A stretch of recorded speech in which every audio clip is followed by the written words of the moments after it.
we've got a question here. Why are there differences in the resurrection accounts between the Gospels? That's a good question, and I think there's a couple of theories about this that are possible.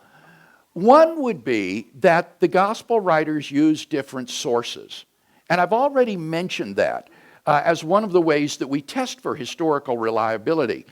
For example, Matthew used the Gospel of Mark in writing his own Gospel. Mark was one of the sources Matthew used. But that's not the only source Matthew had, because he also relates the story of the guard at the tomb, right? And that's not found in Mark. It, moreover, wasn't made up by Matthew because he's clearly reacting or responding to the Jewish allegation that the disciples stole the body of Jesus. So he's responding to Jewish anti-Christian propaganda in telling this story. So here Matthew is working with a different source. Similarly, Luke has another source besides Mark, because he tells the story that was read this morning about how Peter went to the tomb to verify the women's report, and that's not found in Mark.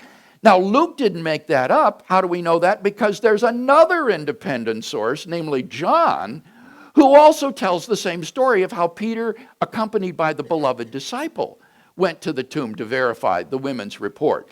So, if we have these multiple independent sources, then it is to be expected that they will tell the story somewhat differently.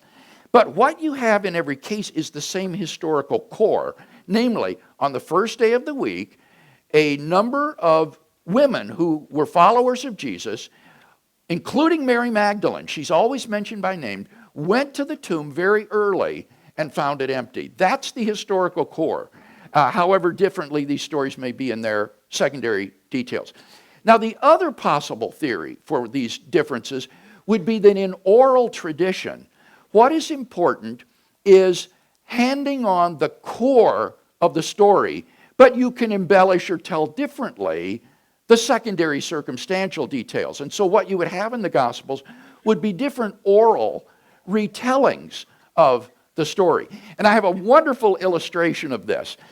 When I was in seminary as a student, one of my professors told a joke. He said, "Did you hear about the Calvinist who fell down the elevator shaft?" And you say, "No." And he says, "Well, he got up, dusted himself off, and said, 'Phew, I'm glad that's over.'"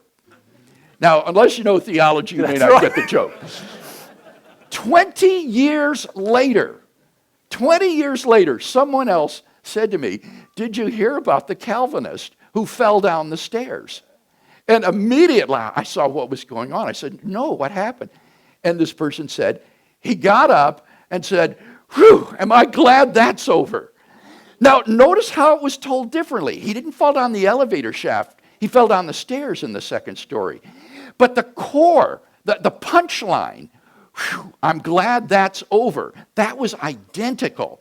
And that's the way oral tradition works. There is a central core that has to be gotten right in the retelling, but then the secondary details can differ. And this may be the explanation behind the differences in the Gospel.